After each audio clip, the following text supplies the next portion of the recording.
ameaça das armas hipersônicas que o Pentágono nunca viu chegando. As armas hipersônicas estão se tornando uma característica central da guerra moderna, como destacam as recentes alegações da Coreia do Norte.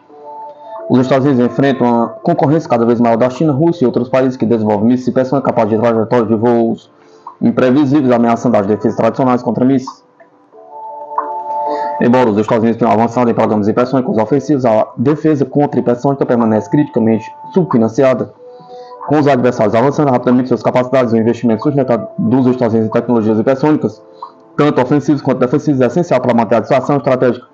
O Pentágono e o Congresso devem garantir o desenvolvimento, a implantação e o aprimoramento contínuos de sistemas hipersônicos e contra-hipersônicos para garantir a vantagem militar dos Estados Unidos em ameaças crescentes, ameaças globais. No início deste ano, a Coreia do Norte alegou ter testado uma arma hipersônica, embora ainda haja dúvidas sobre a maturidade técnica do programa. O teste norte-coreano se enquadra em uma tendência mais ampla. A tecnologia hipersônica não é mais uma tecnologia emergente, mas sim um elemento-chave dos arsenais militares modernos.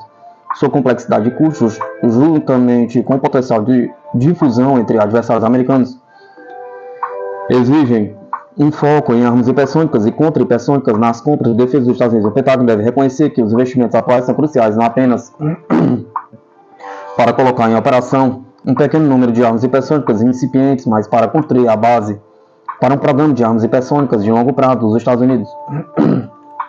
Em termos técnicos, armas hipersônicas viajam a velocidade superior a Mach 5. É verdade que todos os mísseis balísticos intercontinentais ultrapassam esse limite. No entanto,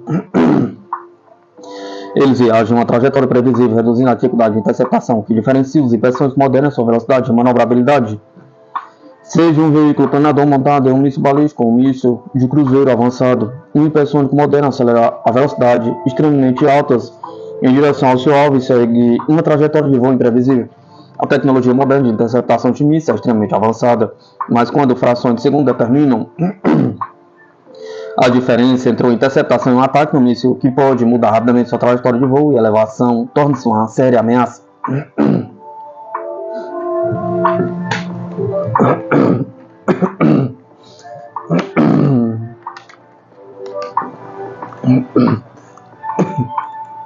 Todos os passos de desenvolvimento hipersônico são longos. O desenvolvimento de armas hipersônicas modernas no Ocidente começou na década de 2000 e o programa Southern Cross Integration Flight Research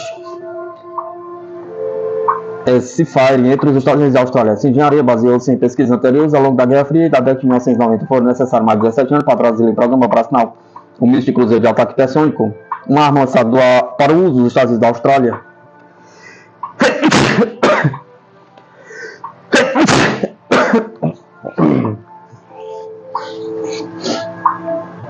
A arma lançada do solo, o veículo planador montado em míssil balístico de longo alcance, foi testado pela primeira vez em 2017, provavelmente será lançado este ano em capacidade limitada. O desenvolvimento hipersônico inicial levou décadas, em parte devido à falta de foco orçamentário no início da década de 2010, mas também devido à complexidade técnica que as armas hipersônicas envolvem. Quando o objeto se move a velocidade muito alta, viajando pelo menos 1,6 km por segundo, o calor gerado pelo atrito aumenta, exigindo materiais específicos e duráveis que possam sobreviver a essas temperaturas. No entanto, o grande número de programas hipersônicos em implantação ao próximo de sua implantação demonstra que as grandes potências superaram diversos desafios técnicos desafiadores. A China utiliza um veículo planador hipersônico de médio alcance montado em mísseis, o DF-ZF, desde 2019 e está prestes a implementar um veículo planador de mísseis balísticos intercontinentais DF-21. A Rússia empregou duas armas hipersônicas contra a Ucrânia, o míssil de cruzeiro Zirk e o míssil balístico lançado do ar Kinzhal. A Índia possui vários programas em estágio avançado de desenvolvimento, assim como o Japão. O Irã supostamente possui um míssil balístico hipersônico de médio alcance, o Fateh-2. Embora a engenharia norte-coreana apresente lacunas óbvias, seu novo relacionamento com a Rússia provavelmente lhe dá acesso à tecnologia militar russa avançada, tornando um míssil hipersônico norte-coreano viável ainda nesta década. A primeira geração de mísseis hipersônicos apresenta pontos fracos. O Kinzhal russo, por exemplo, tem dificuldades para manobrar com eficácia devido à sua construção relativamente precária, enquanto o Zircon desacelera o suficiente durante sua fase terminal para que as principais defesas antimísseis ocidentais o interceptem. Os mísseis hipersônicos chineses provavelmente serão usados contra os grandes estáticos, principalmente bases valiosas como o Guam, mas os mísseis balísticos antinavio ainda apresentam sérios problemas de direcionamento. O problema é que a tecnologia hipersônica evoluirá rapidamente à medida que as forças armadas nacionais em implantarem e testarem em larga escala. Isso se aplica a quase todas as principais tecnologias militares. Os caças bombardeiros da década de 1920 e início da década de 1930 já estavam em grande parte obsoletos quando a Segunda Guerra Mundial começou. Os investimentos poloneses em seus caças de asa alta, por exemplo, foram evitados em 1939. Quando os projetos de asa baixa, altamente metálicos da Luftwaffe rapidamente conquistaram a superioridade aérea. Da mesma forma, a tecnologia de bombardeiros da década de 1930 que a Inglaterra acreditava que serviria como impedimento insuperável contra agressões de longo prazo, não foi capaz de conduzir um bombardeio estratégico contra a Alemanha.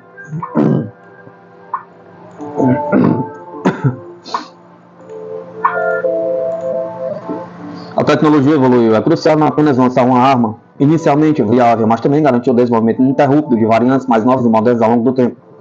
Para ataques e pressões, muitos problemas de blindagem térmica serão resolvidos até a década de 2030, enquanto novos métodos de mira permitirão que veículos planadores montados em mísseis balísticos atinjam alvos móveis. Além disso, embora o custo e a sofisticação limitem os arsenais de pressão, com uma proporção crescente de armas mais antigas poderá ser dedicada ao lançamento nuclear, aumentando a pressão sobre os sistemas de defesa antimísseis nacionais dos Estados Unidos e seus aliados. Isso torna o ataque e a defesa de pressões de longo prazo cruciais para a estratégia dos Estados Unidos. O primeiro recebeu muito mais apoio público do Congresso do que o segundo. No ano fiscal de 2025, o Pentágono solicitou quase 7 bilhões para armas e pressões, 2 bilhões a mais que no ano fiscal anterior, e outros 11 bilhões para armas de ataque de longo alcance, que inclui programas hipersônicos. Em contrapartida, a Agência de Defesa de Mísseis solicitou pouco menos de 200 milhões para financiamento de interceptadores hipersônicos. Em 2023, o Congresso exigiu que a AMDA implantasse um sistema GLID, Fase Interceptor, iniciar o sistema anti-hipersônico mais avançado e maduro dos Estados Unidos até 2029.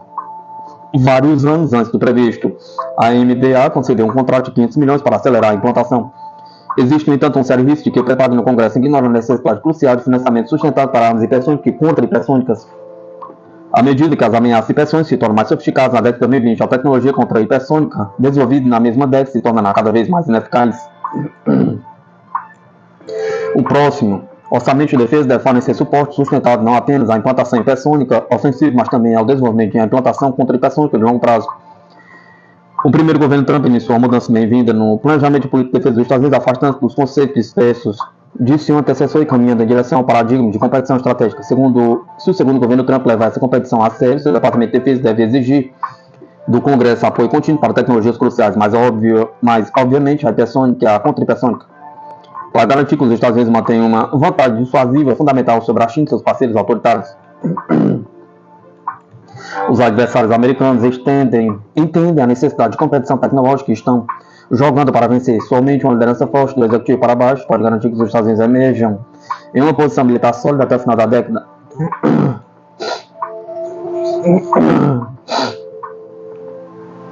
O bombardeio B-21 Raider pode ser abatido pela Rússia ou pela China? Pergunta.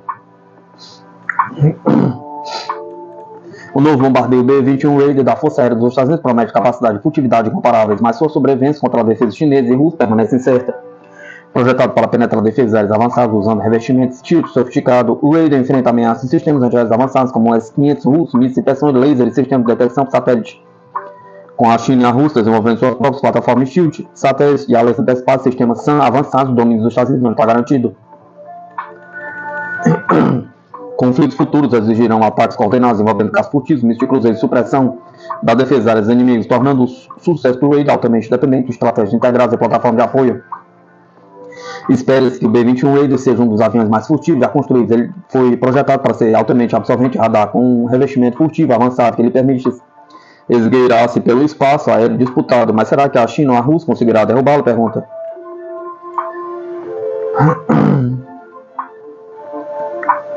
Isso dependeria do poder das defesas aéreas dos mísseis terra, como os que armam os sistemas S-400 ou S-500. A questão mais importante é se o B-21 conseguirá sobreviver em um ambiente de múltiplas ameaças. Isso será crucial no primeiro dia de batalha, quando o B-21 realizará ataques profundos para causar choque e pavor. O Raider se juntará aos mísseis de cruzeiro Tomahawk disparado por submarinos de ataque rápido da Marinha dos Estados Unidos. Ele também será acoplado ao caça F-47, projetado para ser um futuro avião de guerra altamente furtivo. Essas duas plataformas em uma configuração de bombardeio e caça Scott serão extremamente letais como parte de um grupo de ataque multi-aeronaves da Força Aérea Americana. O radar refletirá principalmente no B-21 e no F-47 Então, os chineses e russos estão buscando maneiras de detectar melhor o B-21. Uma maneira de realizar essa tarefa é usar mísseis e persões antiaéreas, até mesmo lasers, de suas próprias aeronaves resistentes. Provavelmente estarão disponíveis quando o B-21 estiver pronto para ser implantado em larga escala. A Northrop Grumman está confiante de que o B-21 será muito mais evasivo ao radar do que as plataformas atuais da frota de bombardeiros dos Estados Unidos. A empresa acredita que apenas 10% da força de bombardeio dos Estados Unidos é capaz de penetrar defesas aéreas avançadas e que o B-21 compensará isso, de acordo com Warrior Maven. No entanto, a China possui um novo bombardeio furtivo H-20 com alcance de 8.330 km e carga útil de 45 toneladas. O H-20 poderia atacar os americanos na primeira e segunda cadeias de ilhas, enquanto o B-21 realiza seus bombardeios. A Rússia está desenvolvendo seu próprio bombardeio furtivo de última geração, o PAC-DA. E este avião de guerra poderia fazer os Estados Unidos e seus aliados da OTAN pagarem se os americanos tentarem bombardear a Rússia com o B-21. China e Rússia possuem 2 plataformas de caça furtivo cada. Se o B-21 pudesse ser detectado precocemente pelo radar, os países poderiam enviar essas aeronaves de guerra furtivas para desafiar o Raider. Não se esqueça dos mísseis terra utilizados pelos sistemas russos S-400 e S-500. No geral, a Rússia e a China parecem ter algumas respostas para a capacidade furtiva do B-21. Os ataques e contra-ataques do primeiro e segundo dia serão altamente perigosos para o B-21. Ele precisará ser ágil e ágil o suficiente para superar radares e SAMs e contará com o apoio de escoltas de caças furtivos, incluindo o F-47, F-35 e F-22. Os Estados Unidos terão que suprir as defesas aéreas russas ou chinesas no primeiro dia de combate em qualquer guerra futura. Os Tomahawks serão muito importantes nessa função. Sua precisão é fundamental para limpar radares locais de comando e controle de SAMs. Os caças furtivos americanos também terão que disparar com precisão seus próprios mísseis à superfície.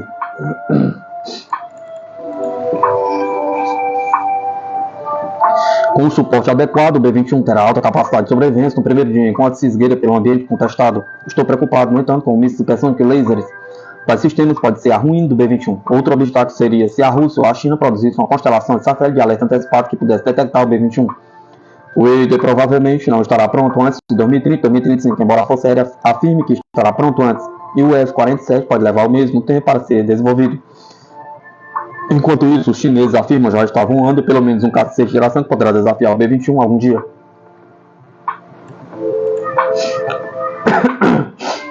O Raider é um avião excelente e em sua maior parte está sendo entregue dentro do prazo do orçamento, mas os russos e chineses têm seus próprios caminhos para continuar competindo pelo domínio aéreo. Muito depende do que acontecer nos próximos 5 a 10 anos no desenvolvimento de voo furtivo e defesas aéreas. O domínio aéreo dos Estados Unidos não está garantido e será necessário um ataque multifacetado durante os primeiros dias de combate para garantir a sobrevivência do B-21.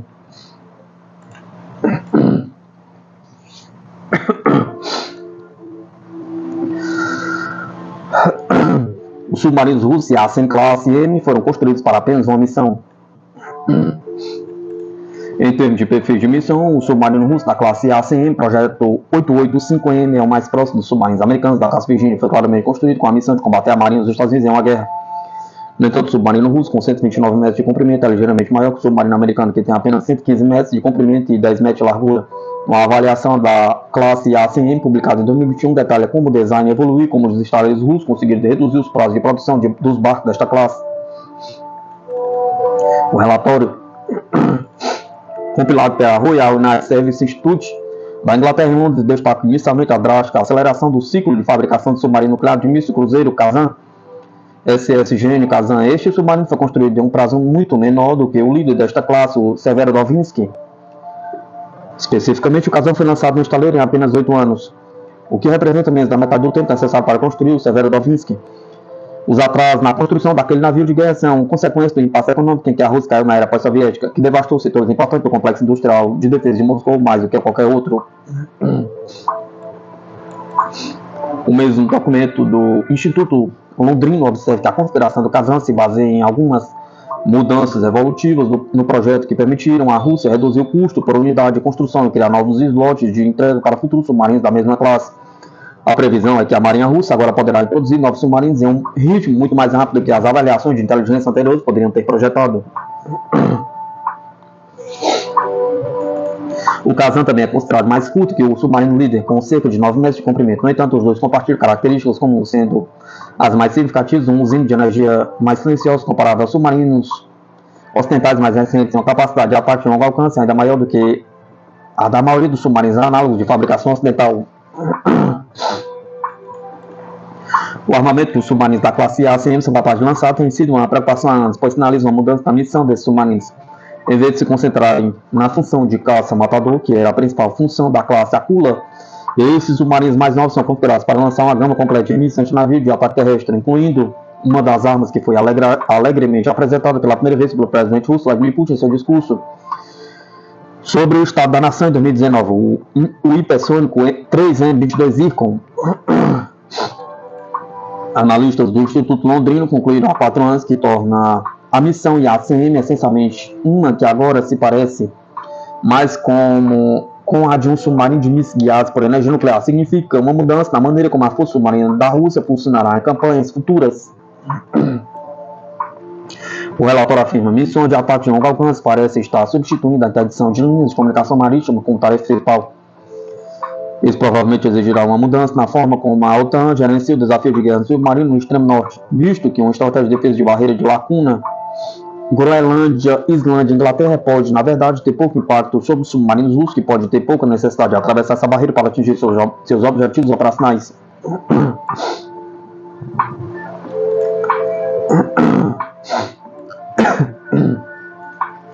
Uma das chaves para atingir esses fins operacionais é o 3M-22 Zircon. Agora, uma das muitas armas a bordo do Yasin, com uma velocidade relatada de Mach 6 e 8, dependendo de sua trajetória de voo. O Zircon tem o potencial de sobrecarregar as defesas aéreas de bordo, negando-lhes o tempo necessário para desenvolver uma solução de disparo. Isso será particularmente desafiador se, como o míssil russo indiano Brahmos, o Zircon puder realizar manobras de fase terminal de alta gravidade antes do impacto.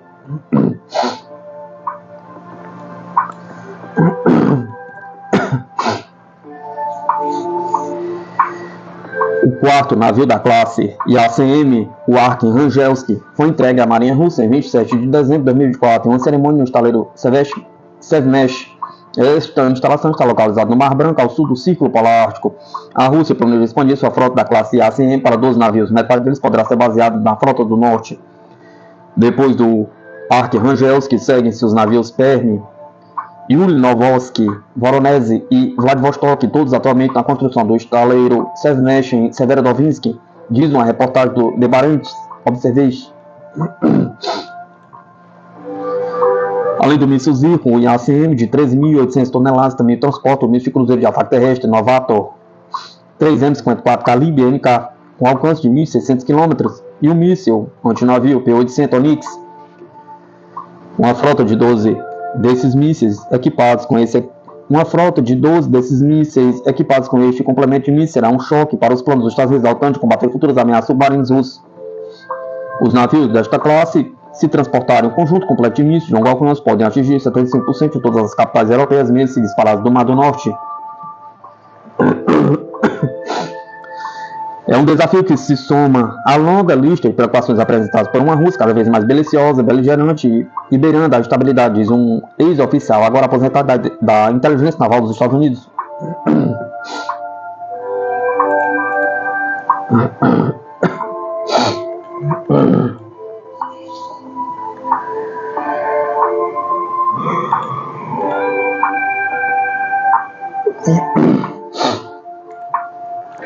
Com conflitos internos graves, a União Europeia já de fato não existem, aponta analista.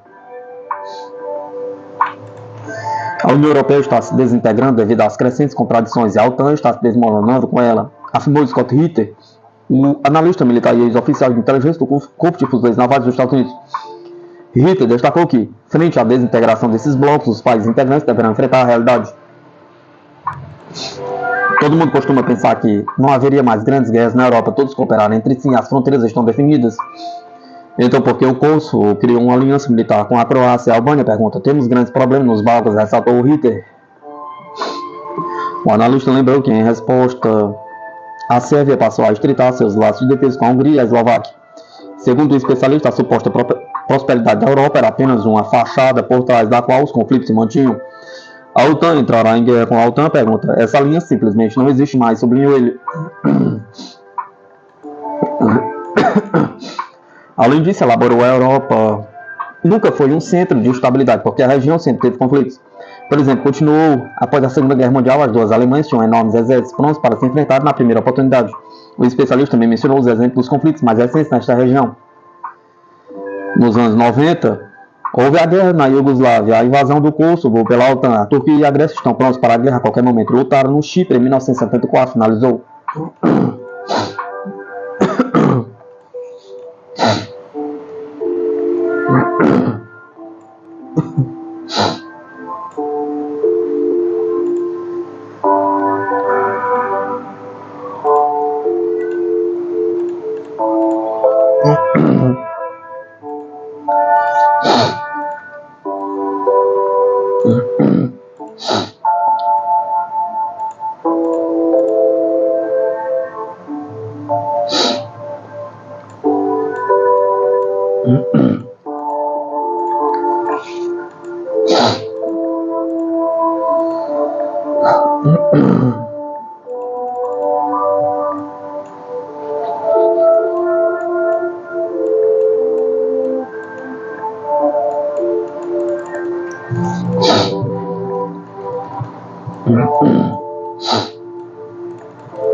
A Marinha Americana nunca construiu submarinos de ataque de titânio de mergulho profundo como a Rússia. A Marinha dos Estados Unidos construiu submarinos fantásticos nos últimos 100 anos, mas uma coisa que eles não construíram foi um submarino com casco de titânio. Os soviéticos construíram com seus submarinos da classe Lyra, conhecidos pelo codinome Alfa da OTAN. Seus cascos de titânio tornavam os Alfa fortes e leves. Eles podiam navegar a 66 km por hora sob o mar e submergir a mais de 330 metros. A única desvantagem era o reator do Alfa, que era extremamente barulhento. O sonar passivo dos Estados Unidos conseguia ouvi-lo facilmente. O Alfa também foi usado como submarino inimigo no filme Caçada ao Outubro Vermelho, estrelado por Sean Connery, Alec Baldwin e Sunil e Scott Glenn. A Rússia também construiu dois submarinos da classe Sierra 2, que mantém a velocidade e a capacidade de mergulho do Alfa, mas são muito mais silenciosos, o que lhes dá a descrição que os Alfas nunca tiveram.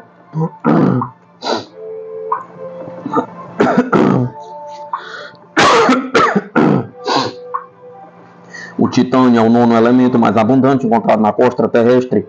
No entanto, extrai titânio puro dos minerais que o envolvem é raro e desafiador devido às suas propriedades químicas. Durante a Guerra Fria, a União Soviética e os Estados Unidos gastaram bilhões de dólares em suas forças armadas. Houve tantos avanços em armas, aeronaves, navios e tecnologias relacionadas que deram arrepios. Nada faz a tecnologia avançar mais rápido do que quando humanos tentam matar uns aos outros.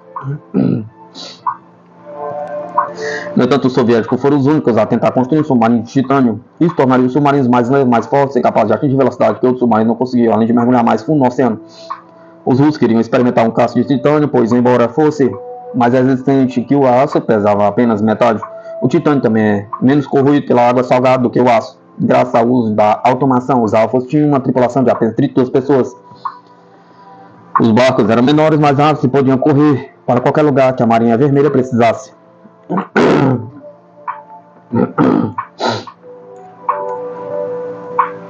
Durante a Guerra Fria, a União Soviética viu os benefícios de construir submarinos com titânio e projetou sua classe Lyra, designação da OTAN Alfa, usando metal em seus cascos. Isso tornou o submarino soviético mais rápido, silencioso, capaz de atingir profundidades menores do que seus equivalentes americanos, escreveu Schlesinger em outubro. Os Alfas estavam longe de ser perfeitos, embora um casco de titânio seja excepcionalmente forte para o seu peso. Trabalhar com metal é difícil e extremamente caro, e a União Soviética lutar para manter a infraestrutura industrial necessária para produzir e repará-los. Para o processo de fabricação, os engenheiros soviéticos tiveram que construir enormes plantas hermeticamente fechadas, cheias de gás argônio, que não interfeririam na soldagem dos grandes painéis de titânio. Os soldadores dentro da planta usavam trajes especiais para respirar oxigênio durante o trabalho. A soldagem era extremamente tediosa. O menor erro deixava o titânio fraco e quebradiço, o que poderia ser fatal para um Alfa em um mergulho em alto mar. Durante toda a Guerra Fria, se os Estados Unidos construíssem uma nova aeronave, os russos construíam uma contra-aeronave e vice-versa. O mesmo se aplicava a tudo, inclusive a corrida espacial. Você coloca o primeiro homem no espaço, nós colocamos um homem na Lua. Mas quando o Alfa foi lançado, os americanos não dançaram na mesma forma. Eles não tentaram construir um casco de titânio para seu próximo submarino. Eles apenas criaram uma arma melhor para caçar o Alfa, o torpedo Mark 48, focado na velocidade para capturar os submarinos velozes.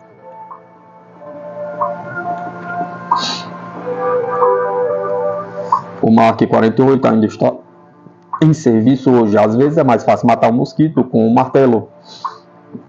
Os Alfa eram um oponente formidável, mas o custo de construção e operação impediu o soviético de construir mais. Será possível construir submarinos de titânio no futuro? Pergunta. Com certeza. Mas a tecnologia para construí-los a baixo custo ainda não está totalmente desenvolvida. O submarino russo da classe R2 tem um casco de titânio que a marinha não consegue igualar. Uma coisa em que você pode confiar ao analisar a marinha russa é o sucesso de sua força submarina ao longo das décadas. O Kremlin e os almirantes do ramo marítimo sempre fizeram dos submarinos o esteio da tríade nuclear. Eles deram trabalho aos Estados Unidos e seus aliados na hora de neutralizar os submarinos rápidos e silenciosos, especialmente quando se trata de proteger aqueles poderosos submarinos boomers do fim do mundo, capazes de lançar mísseis nucleares da classe. Sierra-2 é um grupo de barcos que precisa de mais luz para determinar suas vantagens sobre submarinos adversários dos Estados Unidos da OTAN.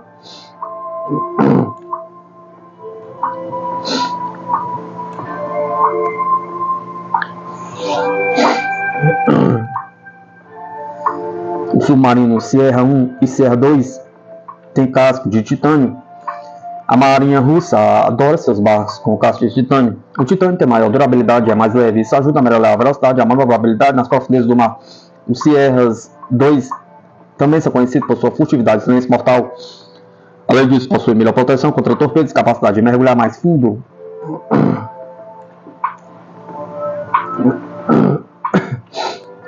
No entanto, cascos de titânio não são fáceis de fabricar, são caros e exigem processo de fabricação complexo. A classe R2 possui apenas um reator nuclear, um conceito executado no projeto de submarinos de ataque rápido da classe Charlie. O fim da Guerra Fria foi um momento difícil para a construção de subestações. Em 1990 foi construído o Sierra-2 da classe Nizhny Novgorod. Em seguida veio Pskov em 1993. Não foi um bom momento para os construtores de submarinos russos. A Guerra Fria havia terminado e a União Soviética se desintegrou. Dinheiro e recursos eram escassos e o futuro da marinha estava em jogo.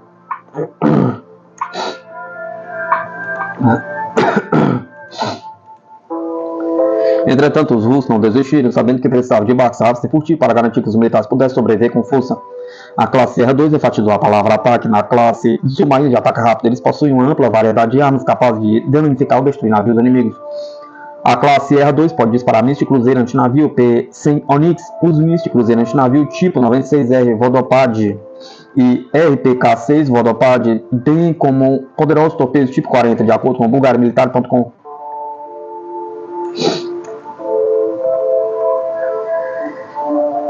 A classe R2 é composta por navios de caça e destruição. Eles protegem a pátria de ataques de navios de contra-corrente. Pode farejar submarinos inimigos, especialmente os submarinos dos Estados Unidos. Os mísseis antinavios são potentes e podem viajar sem serem detectados por longos períodos sob energia nuclear. Os submarinos da classe R2 são rápidos e podem atingir 36 nós quando submersos. O Nizhny Novgorod e Pskov ainda estão operacionais na frota do norte. Isso significa patrulhar o Ártico e manter as águas seguras naquela região.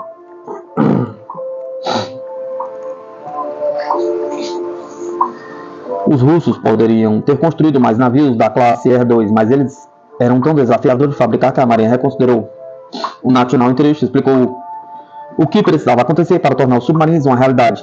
Para soldar com sucesso enormes painéis de titânio em larga escala, os engenheiros soviéticos tiveram em primeiro criar enormes armazéns hermeticamente fechados, em seguida preenchidos com argônio, um gás inerte que não interferia no processo de soldagem. Os soldadores tinham que usar um grande traje semelhante ao de um cosmonauta que lhes forneceria oxigênio enquanto estivesse dentro desses armazéns.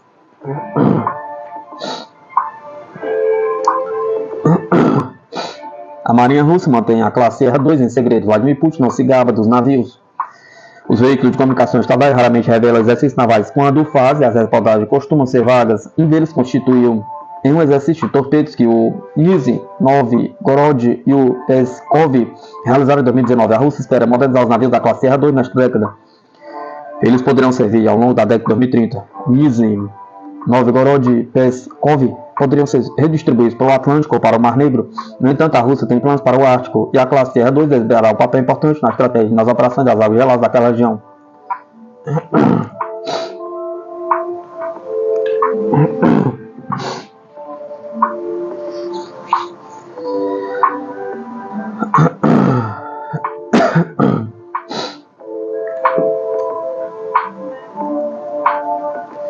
Os cascos de titânio oferecem aos submarinos muitas vantagens, apesar da dificuldade de produção e do processo caro. Os submarinos de titânio são silenciosos de mergulho profundo.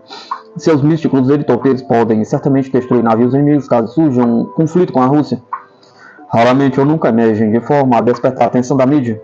A classe Sierra 2 é difícil de rastrear e será interessante ver quanto tempo eles permanecerão no Ártico ou se poderão navegar no Mar Negro para ajudar na guerra contra a Ucrânia.